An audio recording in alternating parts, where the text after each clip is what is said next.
This week on Quality Digest Live, we'll find out if you can justify your existence. I can. Plus, Dirk is going to tell us that working at home ain't all that it's cracked up to be.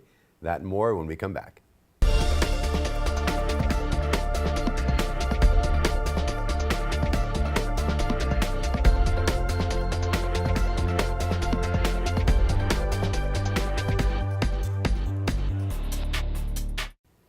Welcome back to Quality Digest Live for February 6th, 2015. QDL is your weekly look at who and what is making the news in the world of quality. I'm Dirk Ducharme, Editor-in-Chief of Quality Digest. And I'm Quality Digest publisher Mike Richmond.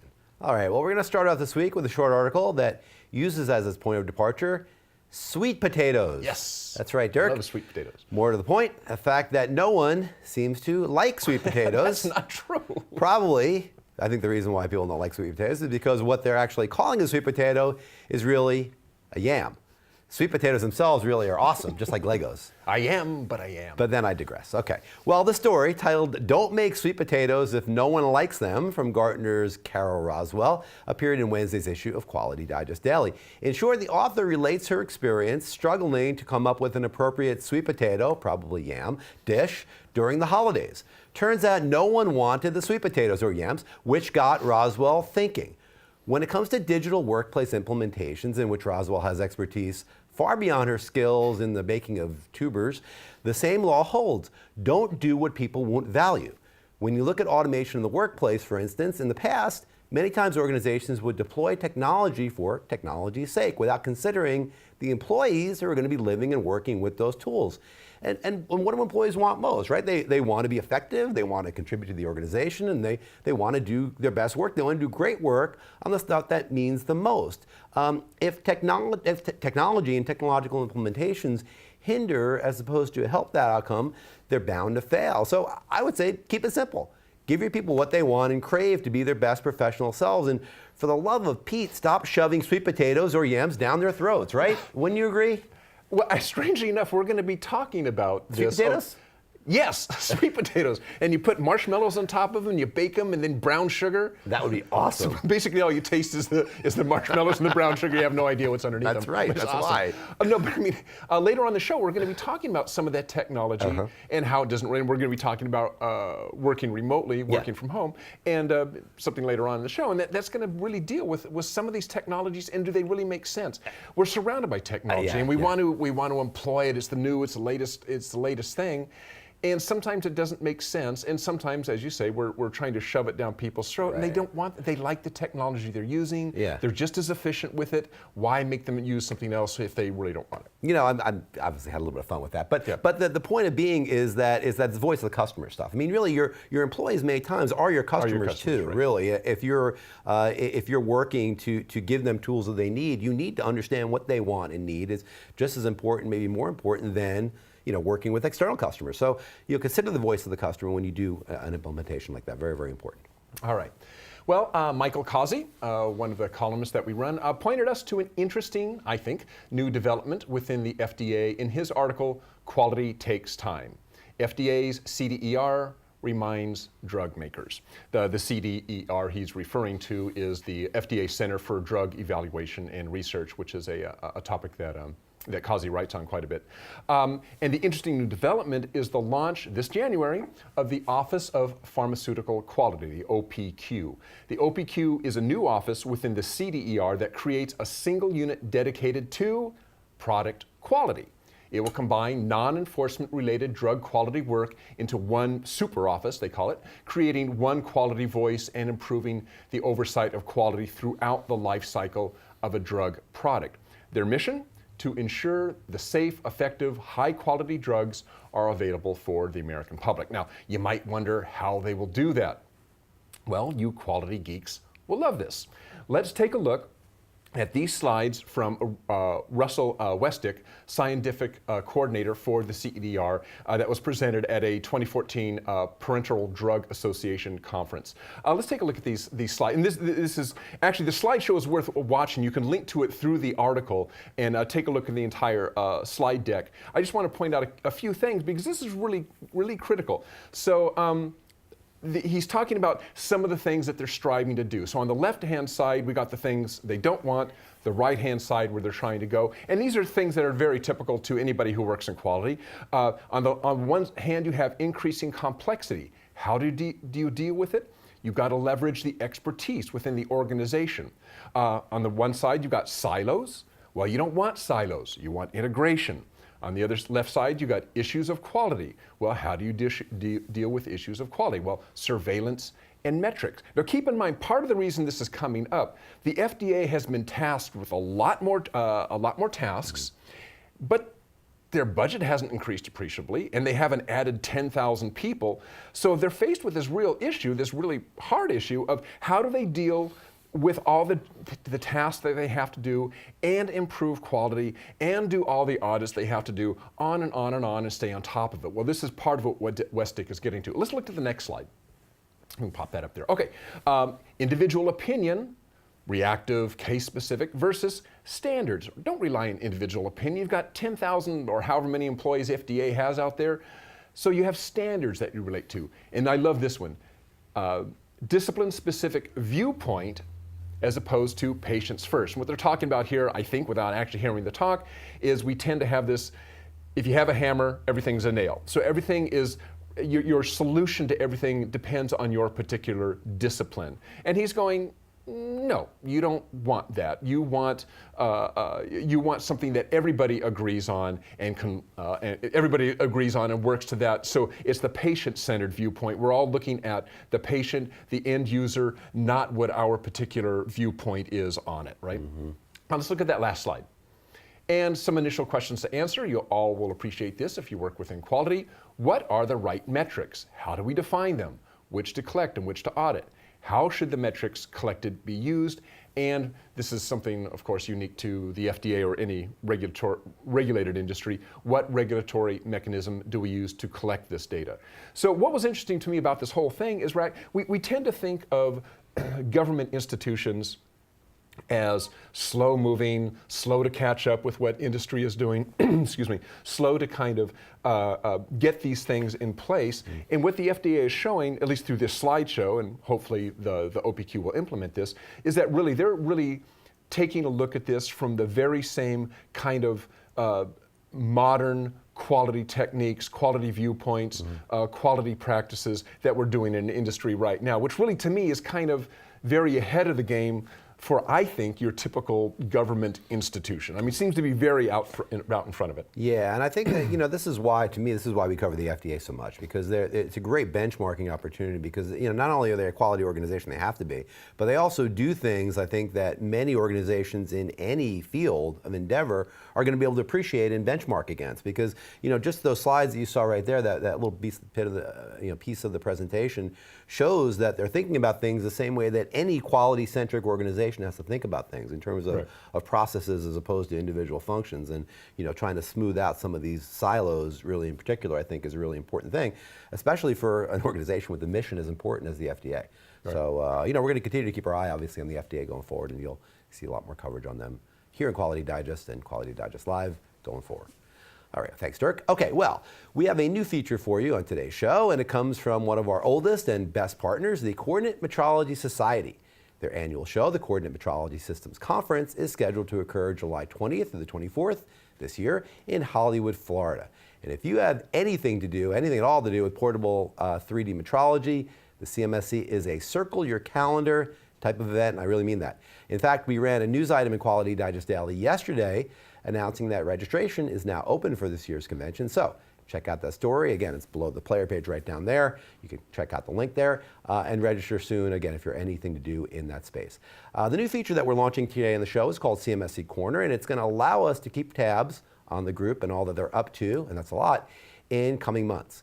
We'll be chatting with CMSC board members about the upcoming show, their level 1 and level 2 personnel certifications, developments of hardware and software, and a lot more. So, to kick off this segment of the show today here, we're joined by Scott Sandwith, CMSC Technical Presentation Coordinator. Scott also has a day job as Custom Project Manager for New River Kinematics. Scott, welcome to the show.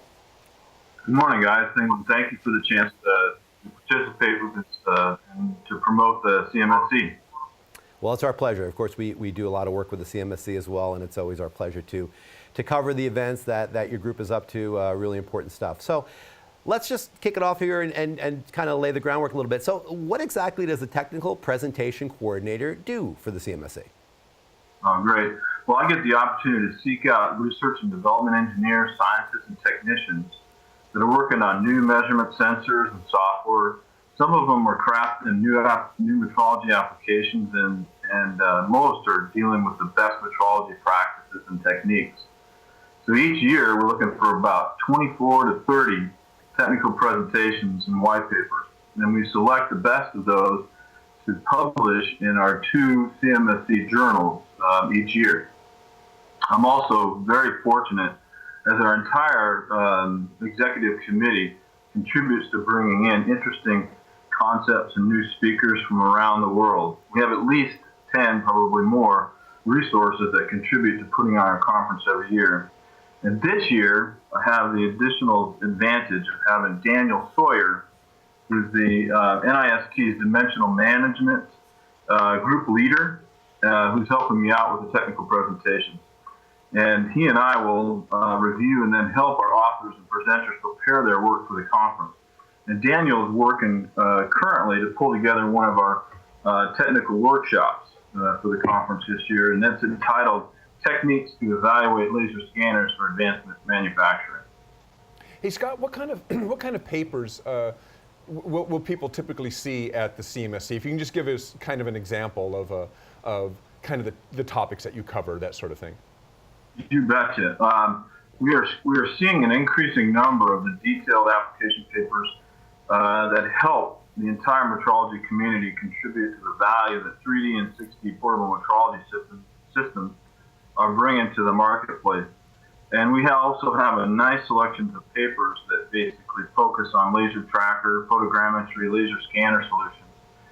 So more and more of these presentations and papers are focusing and delivering examples for how these systems are being integrated together to deliver solutions on the production floor. So Scott, if I could just kind of redirect you there, that what we're talking about here really is I think the phrase always is close tolerance, large volume, right? Isn't that really the segment of the industry we're talking about here? Exactly, large volume, close tolerance, and with the ability to both to gather features of parts and measurements, of parts and components that are being used to assemble some of the major components that we all rely on, high value and very complex systems. And a lot of the folks that work in this industry look to the CMSC and to the technical presentations to learn new techniques and tricks to help them either do the job better or to continue to deliver new value and new capabilities for the customers. Well, Scott, with this is really an amazing industry as you get into it and you learn about it as I have here in the past decade or so. With the advancements in the speed and accuracy of test and measurement equipment, particularly in the portable coordinate metrology space, it's really now, I think, an amazing time to be a metrologist. What have you seen as some of the noteworthy advancements in hardware and software, and what do you think where do you think these trends are going to go in the future? Brilliant question. Two key things are really front and center in the portable metrology market today.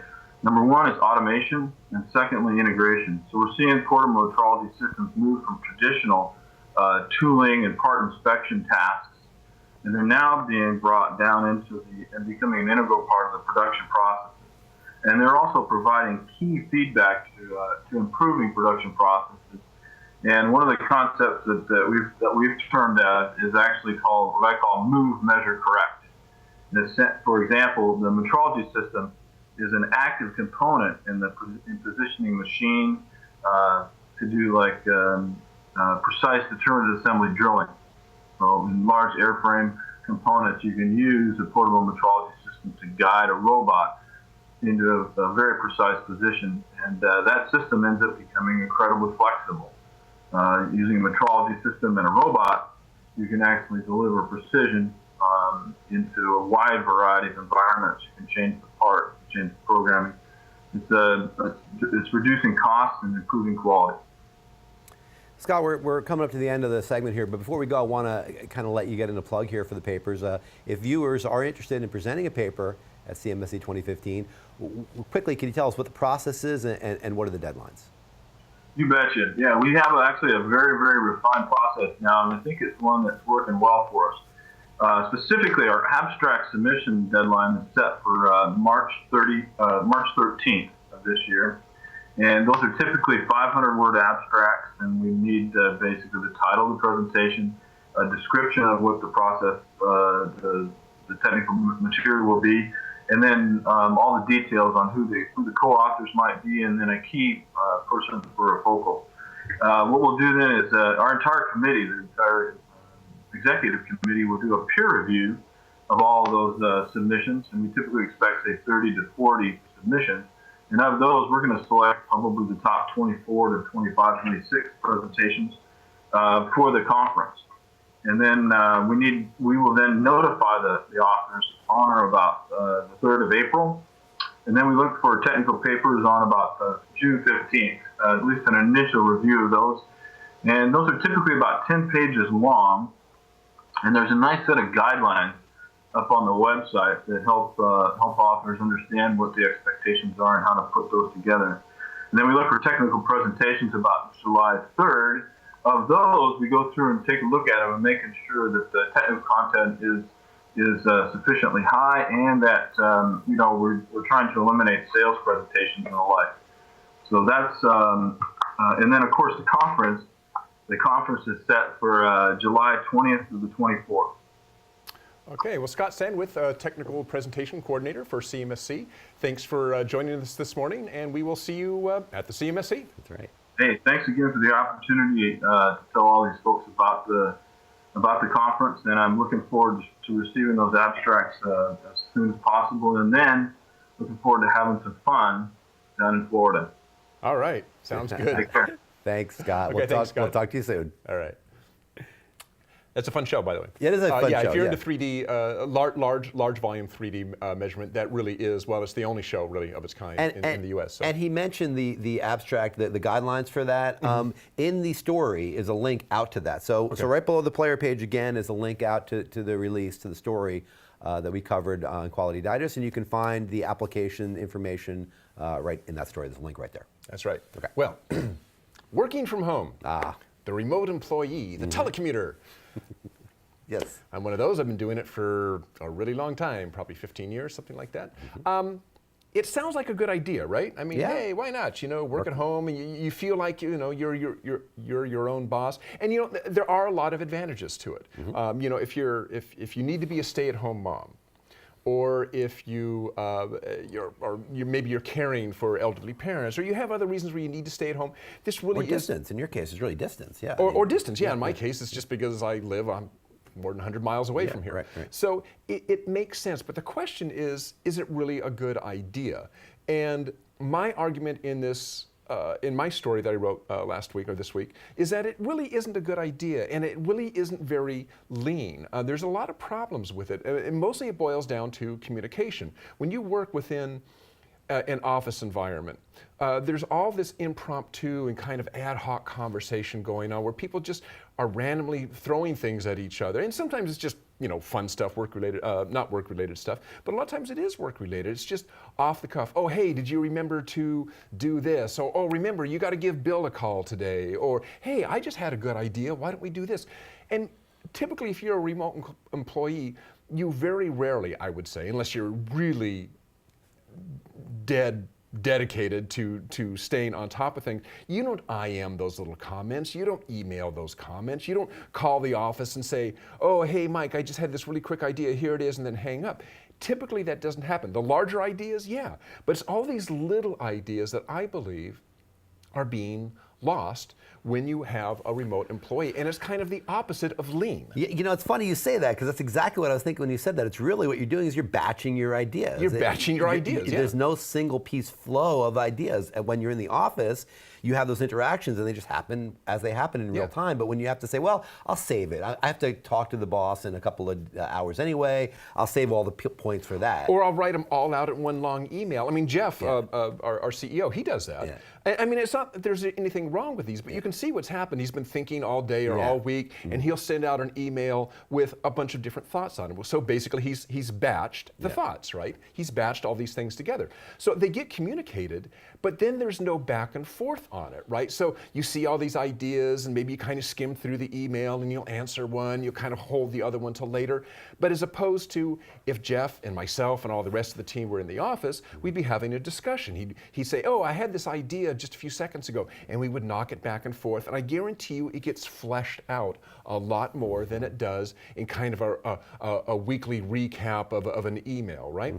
And so sometimes there's just not choices. I mean, you know, Jeff lives up in Washington, we're down here in Northern California, but my point is that this just is not an ideal situation. What I pointed out is it should not be simply a perk. If it's necessary, if you've got valued employees that need to work away from home for whatever reason, and you want to keep them on staff because they're valued employees, then hey, it makes sense. But it's not optimal.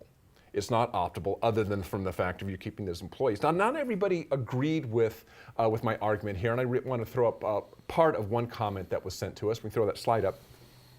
While I understand the point of the article, I do not believe it takes into account large organizations where many of your counterparts or colleagues are in other regions or locations, especially where departments are smaller and there may be only one or two with that specialty in a specific office or region. Also, many positions, sales, client-facing, and so forth, are traveling as much as being home-based or office-based.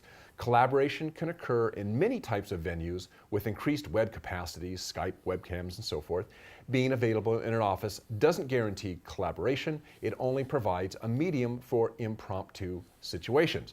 And I agree with Trina in part, and I wasn't saying that it isn't necessary at times to have remote employees, as I was saying. I'm just saying that it shouldn't be a perk because there are downsides. I mean, she says it only provides a medium for impromptu situations. Well, yeah, that's my point. Those impromptu situations are important. And I want to close with an example that just happened. This just happened last night, in fact. We put together our editorial schedule for our daily newsletter, QualityDigest Daily.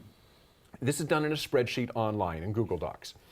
And part of what we're supposed to do is whenever I remotely make a change to that, I am supposed to communicate that change to Taryn, our editorial director here in the office. Well, I made a change. I deleted an article. I knew the article wasn't working out. It was going to have to be pulled because there were a lot of problems with it. So I pulled it. But it was after hours, and I didn't send her an email. She wasn't there to IM. I didn't leave a voicemail for her on the phone. My bad. I totally screwed up on that. But I know that if I was in the office with her at the time, I would just say, hey Taryn, this article isn't working out. Let's just pull it. I didn't do that, okay? That would have occurred naturally within an office environment with everybody's there. When you're remote, you have to stay on top of your P's and Q's. You have to communicate absolutely everything, including something small or something quick that you do, because if you don't, as in this case, somebody gets left out of the loop and havoc, occurred. Hey, where'd that article go? I was looking for that article, it's not there. Well, oh boy, I forgot to give it to her, and right? we're a small organization. And we're a small, and yeah, can you imagine if you have 100 employees or 200 or 1,000 employees, and 50 of them work from home? Yeah, and that, Yahoo came to that conclusion. Yahoo came to that. The CEO said, we're going to give up. We're not going to do this anymore. Yeah, and it was a perk for them. I mean, it was a perk in a large manner. Of course, they deal with horrific traffic, but I mean, but it is. I mean, you're right. I think that when you look at it as a perk, you look at it as something that you just want to do for your employees because, hey, who doesn't want to work from home? Yeah. It's not really a productivity issue. The fear always was, well, people are going to be sitting around, surfing Facebook and making coffee and watching soap operas, right? They found that doesn't happen. Productivity isn't really the issue. That is the issue, but the issue is the disconnect that you're talking about. Yeah. The disconnect of not being part of the team and not being able to exchange those ideas and batching your ideas. A really, really big problem, and I think you're going to see this trend begin to turn around. I think it already is. And Megan, what's her last name? CEO of Yahoo. Melissa Meyer? Melissa Meyer, I'm sorry. Melissa Meyer. Her point was that, for her it also wasn't productivity, it was innovation. Yeah. She's saying, when you have a bunch of people together, you got innovation. When they're separated, you've got work getting done, but you don't have innovation. You don't have that bouncing back and forth going on. It's important. The synapses firing off of each other. Yeah, it's very important stuff there, definitely, no doubt. All right, good story there, Dirk, and thank you for doing that, Dirk. You know, you write a lot. We would love you to write more, because every time you write, Dirk, I always get some glimmer of something out of it. Like, I didn't know what you did in the mornings most of the time. Yes, like, exactly. You get up and drink coffee. Who knew? Play Sudoku. All right, thanks, Dirk. All right, well, our last feature of the day, this show, is we have an article from Bill Levinson that we ran actually last week in Quality Digest Daily called "Justify Your Existence" from Bill Levinson. Bill's one of our favorite long-term columnists. Yeah, he's fun. Bill's always got an interesting perspective. You know, I think. Oh, he did. He did mention Henry Ford in this one. He barely mentioned Henry Ford. He always has a little bit of Henry Ford in all of his articles. So. You got Heinlein in there? He got Heinlein. No, Asimov. Oh, Asimov. I'm sorry. That's right. That's right. That's right. So you never know what you're going to get with Bill Levinson. He's always got an interesting smorgasbord of references in there. Well, this one, "Justify Your Existence," really can be rephrased as a question, which is, you know, how can you justify your existence? And it's a good question for those of us who like to think of themselves as quality-focused organizations. That question devolves into a matter of value. Are you adding value to your customers, or does your business feel that they should be paid simply to exist? That's a really interesting question, and I think it's one that a lot of companies maybe fall into. Levinson looks at 3 individual industries that struggle with this very problem to a greater or lesser extent. The 3 are airlines, retailers, and car dealers. The common theme: their established ways of doing things are being threatened by so-called disruptors. In the case of airlines and retailers, that takes the form of probably the greatest disruptor of all time in terms of business, which is the internet, of course. And then for car dealers, of course, it's Elon Musk and Tesla and their way of servicing and dealing with getting their product into the hands of their customers. I think what happens here is the moment when we've always done it this way becomes we can only do it this way is the point in time in which value propositions begin to slide. Disruptors, what they do really is they expose flaws, they expose poor business models, and other lazy ways of thinking. You know, a disruptor goes in and they're kind of like a 6-month-old. They look at things with fresh eyes, and they don't know that you can't do something that way. Right. And they say, well, let's try this, let's do this, let's do that. And those that are deeply entrenched in a certain way of doing things in an industry are going to say, well, you can't do that. You know, another good example is Uber, right? You know, I mean, or what's the one with housing? Totally went out of my head. When you want to rent out your apartment. Anyway. BB. Oh, not BB. Airbnb. Yeah, right. Sorry. We come prepared for these shows. Yeah, right. But yeah, another example of that. I mean, it's like, you know, taxi drivers in New York, let's say, are really threatened by that. They say, hey, it took me all these years and all this money to get my medallion, and now any schmo with a car is going to take my business away, right? I mean, the disruptors are creatively destroying old industries, which is what they're supposed to do. The only way industry is going to grow is if people destroy old, inefficient business models. But if you're entrenched in that, if you feel like, well, I can't justify my existence by providing value, I can't respond to that in that way, so I'm just going to hold what we have and not lose any profit for it, you're really going to lose the game in the long run or the short run. In one way or another, you're going to lose the game, because customers are going to flow to where the value is. I mean, we saw this in media, right? I mean, media, another one. Talk about disruptive. Yeah. I mean, the internet changed our entire model, you know, away from being primarily in print. I mean, for hundreds of years, the way to make money in media was you put ink on paper and you ship it out to readers, right? Those advertisers are supposed to stay buying print ads. Wanted to do that. Yeah, well, why would they go to the internet? Some still do. I mean, but many it's a fad. It's going away. Did you see that Brian Gumbel commercial in the Super Bowl? No. The internet. Anyway, great commercial. Anyway, but no, I mean, these disruptors change everything. And again, what Bill's saying here, and he said this theme many times in his work, is you've got to approach it from the perspective of value. You've got to say, okay, whatever else happens, we've got to look at our customers and say, what do they want, and find a way to adapt what you're doing to what they need. If you can do that, you're going to stay in business. You're going to succeed. If you can't, eventually you're going to go away because it's just not efficient. I mean, today there's ways of driving cost out of systems, and if you can't adapt to that, you're not going to be around.